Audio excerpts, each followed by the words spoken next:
और यहां तो महामूर्ख रहेगा जिसको ज्ञान नहीं होगा बिल्कुल भी।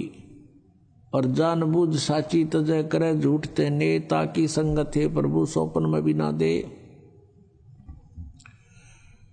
अब जिस प्राणी को इतना ज्ञान हो गया फिर वो यहां रह जाएगा, फिर महामूर्ख ही रहेगा। यहां रहेगा किस तरीके से? अंत समय में इच्छाएं घटानी चाहिए हमने बुढ़ापे में, और हम बढ़ाते चले जाते हैं। हमने चलने की तैयारी करनी चाहिए, किसी भी आस्था नहीं रखनी चाहिए पोता और पोती में, द्योते और द्योतिया में। ये इनका अपना काम पूरा हो गया, उनका रोल शुरू हो गया बच्चों का। वो अपने बच्चे न पाले पोसे, उनके संस्कार फलेंगे। और यदि भगवान से उनको जोड़ दिया गया तो भाग्य में ना होगा तो भी मालिक देगा, उनको रक्षा करेगा उनकी। तो फिर हम ठेकेदार किस लिए बने? तो बुढ़ापे में हमारी दूनी दुर्गति करे युकाल, ना तो कोई हम करने योग्य रहते। इच्छाएं इतनी हो जाती हैं, न्यू हो जा भगवान, फलाने का न्यू हो जा, पोते का न्यू हो जा, पोती का वहां ब्याह हो जा। तो ये समस्याएं हमने घटानी पड़ेंगी अपनी, और ये ज्ञान से घटेंगी, वैसे कहने सुन से नहीं बनती बात। तो क्या बनती है बुढ़ापे में? आया बुढ़ापा बैरी, पड़े परिवार में ममता गहरी। आवे बुढ़ापा बैरी, पड़े परिवार में ममता गहरी। पोता ब्यालो या मन में रहरी, एली करवा जो खड़ी रहेली, करवा जो खड़ी। जो के ठेका ठा लिया, और कोई पूछा नहीं बुढ़ा ने। बच्चे कोई काम करना शुरू करते हैं, बीच में जाकर खड़ा हो गए, नो नहीं भाई नो करो। वो करते होंगे, उन्हें डिस्टर्ब करेगा। अब जो वृद्ध आदमी आज 70-80 साल का हो गया, उस समय जब वो युवा था, जो भी क्रियाएं करता था, उसमें वर्तमान के हर टेक्निक में अंतर हो लिया। तो उस वाली सलाह काम ना दे। और फिर जब वृद्ध हो जाएगा, यू ज्ञान समझ में आ जाएगा, फिर तो परमात्मा कहते हैं, लोभी मन नाम सुमर ले रे, तू जीवित मर ले रे। फिर जीवित मर जाएगा।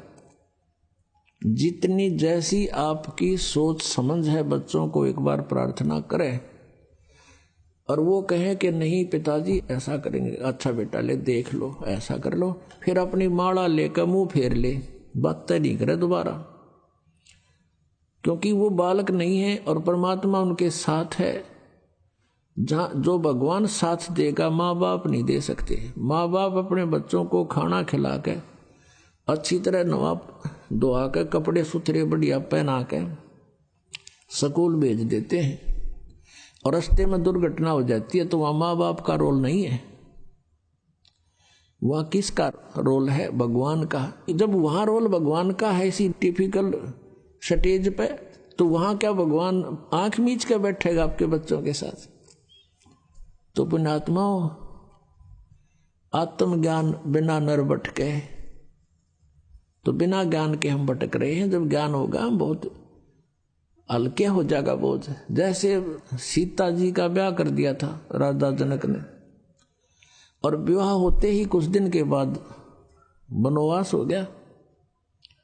वनवास के बाद फिर उसका अपहरण हो गया, रावण की कैद में रही 12 वर्ष। अब क्या राजा जनक इतना समर्थ नहीं था कि अपने दामाद और पुत्री को वहां अपने वन में बैठा लेता, जंगल में, अपने उसमें राज्य में, और वनवास का वनवास, और वहां सारी सुविधा देता, उसको वहां भिजवा देता सारा सामान खान पीने का। लेकिन नहीं, वो विद्वान पुरुष थे, उनको पता था कि हमारा फर्ज इतना ही था, इनकी विवाह कर दिया और इनका इब भाग फड़ेगा। हमारा बीच में डिस्टर्बेंस कति काम नहीं करे, हम मूर्खता करेंगे इनके बीच में बढ़ के, और हम बीच में पहले बढ़े, बच्चे का ब्याह कर दिया। वैसे तो सारी बात बिगड़ रही है, क्यों ना तो जहां हम लड़की का ब्याह करते हैं उनमें जो है भगवान का भय रहा नहीं, और ऐसा ही सतिथि अपनी है। लड़की का विवाह करते हैं लड़की जाते ही तीसरे दिन फोन कर दिया कि मेरी सासू ने आज मेरे तय दूध ना दिया। तो लड़की की माँ कह गिला मन ने दिए फोन और देव तेरी सास ने 2 सुनाओगी गाल, मत करूँ उसने 4 गाल देगी अपनी समझन ने, फिर आजा और छूटा छाटी मुकदमे शुरू हो गए। बता कोई बात है? छोटी छोटी बातों पर हमने पतंगड़ बना के इतना कहर मचा लिया घरों में। बच्चे को समझाओ बेटा अब घर ये नहीं रहा तेरा घर वो हो गया है, और अपने प्यार से रह, अपने माता पिता की तरह व्यवहार कर, अपने घर में जगह बना, प्यार से रह। तो हम पहले बच्चे नौका के में होता मैंने बताइए तने कोई कुछ कह देता है तो बालक तो फिर बालक का हुआ, थोड़ा सा कंधे जुब्बा फोन कर दे होगी अशांति शुरू। बिना ज्ञान के हमने ये सारे काम बिगाड़ लिए, अच्छी शिक्षाएं खत्म होगी। कारण क्या रहा कि पहले बच्चे बुजुर्ग बैठा करते, बच्चों को विशेषकर आसपास बैठे होते जब अच्छी शिक्षा देने की चेष्टा किया करते थे। अब सभी इतने बिजी हो गए माया जोड़ने में। एक भक्त कह रहा था, बोला 10 दिन हो गए मेरे बच्चा ने नो नहीं पता हमारा पापा किस टाइम आओ है किस टाइम जाओ है। डेली पैसेंजर, पिताजी आओ इतने बालक सोले, और उन तो उठने से पहले जागने से पहले वो वापस तैयार होकर जा ले। अब बच्चों ने शिक्षा किस टाइम दे सकते हैं हम? तो बच्चों ने जैसे भी जहां से समाज से और अच्छी बुरी संगत से जो ग्रहण किया उस तरह हम चल पड़े। तो हमें अब सत्संग में आना अनिवार्य हो गया।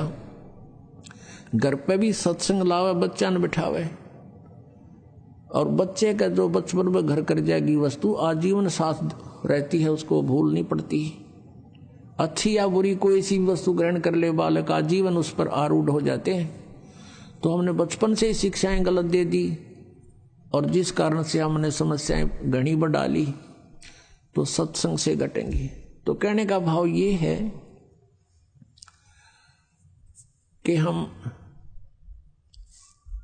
परमात्मा के चरणों में आने से हमारी सारी समस्याओं का समाधान होगा, परमात्मा पर विश्वास बढ़ेगा। अब प्रसंग चल रहा है कि हम जैसे कोई आपदा आप पर आई और नाम ले नहीं रखा, तो वो आपदा आपकी देह तोड़ जाएगी, उसमें बचाव नहीं होगा। बचाव करने के लिए हमने कुछ करना पड़ता है, और वो परमात्मा जिसकी शरण में आप कभी रहे हो और पार हुए नहीं, और फिर आप दोबारा भटक रहे हो, तो फिर उस मालिक को पता होता है। कहता है जो जन मेरी शरण है ताका हूं मैं दास, और गैल गैल लाग्या फिरूं जब लग धरती आकाश।